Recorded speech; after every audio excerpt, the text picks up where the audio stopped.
Bueno, bienvenidos una vez más a vuestro podcast de confianza entre traumas. Yo soy Beatriz Olías, trabajo en Tenerife y comparto la pasión de la pelvis con nuestros invitados de hoy, que son tres excelentes cirujanos de pelvis y acetábulo. Tenemos al doctor Sancineto, del Italiano de Buenos Aires, al doctor Michel Oransky, de Roma, y al doctor Adrien Roa, de Venezuela. Bueno, en el capítulo de hoy vamos a hablar de un tema bastante complejo en estas fracturas. ¿Cuándo hay que hacer una fijación espinopélvica y quién debería hacerla? Definir el quantum de inestabilidad que tiene una lesión pelviana es generar la indicación de cuánta reconstrucción tenemos que hacer. Para ponerlo sencillo, el montaje espinopélvico representa el grado máximo de posibilidad de estabilizar en una lesión inestable desde el punto de vista vertical del anillo pelviano. Hablábamos más temprano con Adrien que hay lesiones que son estables para estar acostados, pero inestables para estar sentados, y otras que son estables para estar sentados, inestables para estar de pie.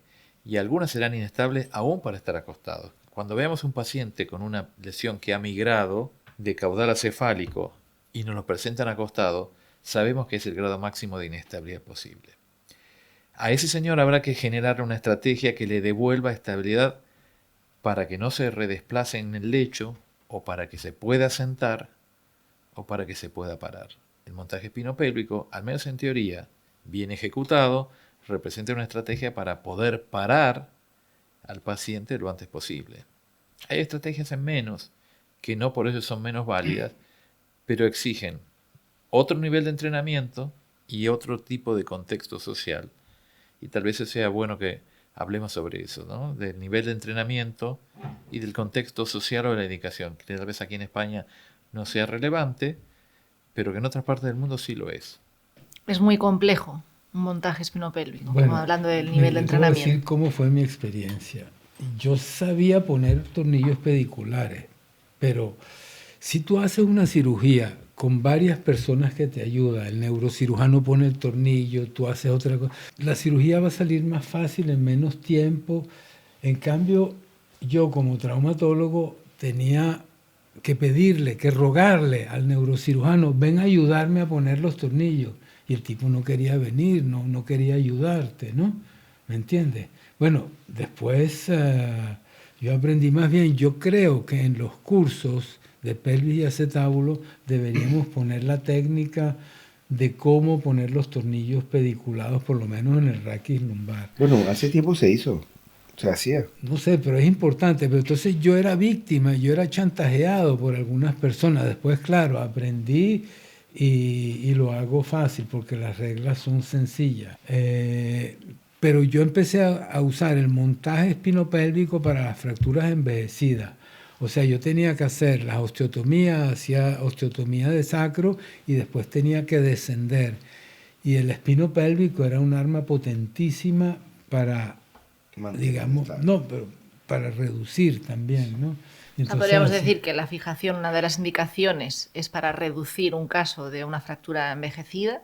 Y para mí son dos. ¿Qué otras indicaciones? Una disociación espinopélvica, que esté el sacro completamente aislado del ilíaco, de los dos, que necesitas una estabilidad triangular, y las fracturas envejecidas verticalmente inestables, que son complejas, pero yo no lo uso como medio de reducción, yo lo uso como un medio de estabilización en dos planos, hasta en tres planos, porque la reducción la tienes que hacer tú con la pinza, evidentemente, con lo que tengas, haciendo en las envejecidas principalmente limpiando, haciendo osteotomía, esto, y una vez que tú reduces y le colocas los tornillos canulados suficientes para mantener estable, lo que haces tú es colocas tu implante espinopélvico para neutralizar la fuerza de tensión que te pueda romper esos tornillos dentro de la sacroiliaca.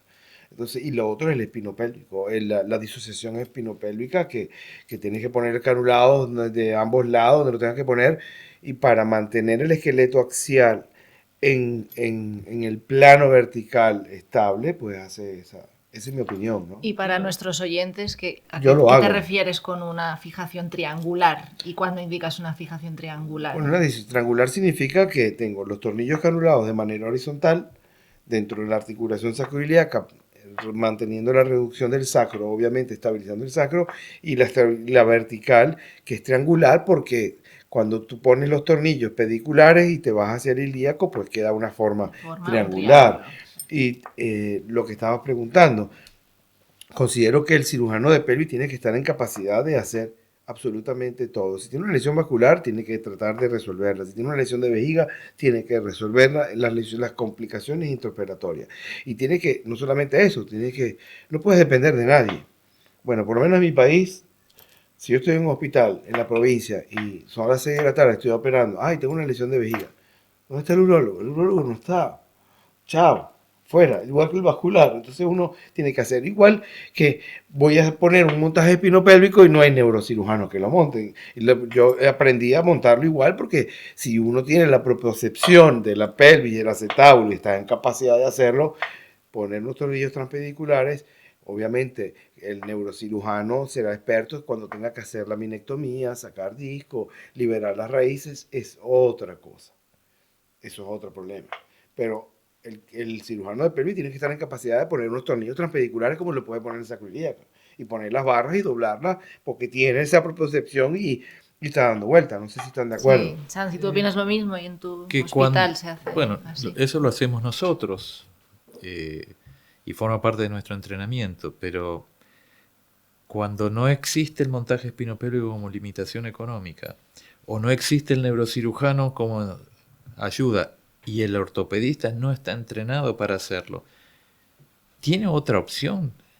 Sabemos que la otra opción puede tener menos estabilidad, pero aún así no todos los pacientes se derivan de una parte del país al otro. De norte a sur en España, acá la distancia es importante, pero hay países que son mucho más extensos en Sudamérica y las derivaciones no son posibles, así que hay que tomar decisiones en el aquí y ahora. Entonces, mi consejo para el cirujano joven es que aprenda a estabilizar aquellas lesiones con las herramientas disponibles y si en su comunidad no hay recursos económicos para entrenar a alguien a usar un montaje espinopélvico o para tenerlo, que el paciente no se vaya con una lesión verticalmente inestable sin ser adecuadamente tratado, y a veces una banda de tensión recrea un quantum de estabilidad capaz de mantener al paciente sin desplazamiento secundario en el lecho o hipotéticamente para sentarse de acuerdo al tipo lesional. ¿Y cómo es esta banda de tensión para nuestros oyentes? Aclarar, coadyuvante la banda de tensión en los tornillos cambiados. Exactamente, la banda añadido. Y que, sí, a nuestros oyentes que están escuchando con tanta pasión, ¿cómo le explicarías que es una banda de tensión en realidad, pelvis? nosotros lo llamamos banda de tensión, pero no lo es tal. Pero la jerga traumatológica le ha dado esa jerarquía. Después de reducir nuestra fractura de sacro o nuestra fractura o una lesión sacroilíaca y fijarla con tornillos percutáneos o a cielo abierto, los tornillos ilíacos sacros, que hoy los llamamos canulados, pero que no fueron siempre canulados, y que uno puede entrenarse para usarlos sólidos si tiene la capacidad de saber dónde colocarlos y hacer una técnica convencional. La banda de tensión o la placa es que va de una hemipelvis a la otra, anclándose en el componente posterior del ilíaco, puenteando el sacro y llegar al componente posterior del ilíaco contralateral con tornillos que van desde atrás hacia adelante o tornillos que van laterales, porque la placa se dobla en aproximadamente 85 grados, que es el ángulo que se genera entre la cara lateral del ilíaco y la cara posterior del sacro, y luego se pueden retomar tornillos a través de esta placa en el cuerpo de la primera vértebra sacra o de la segunda, de manera tal de construir un dispositivo de bajo costo y alta estabilidad capaz de soportar las cargas verticales en un paciente que se sienta.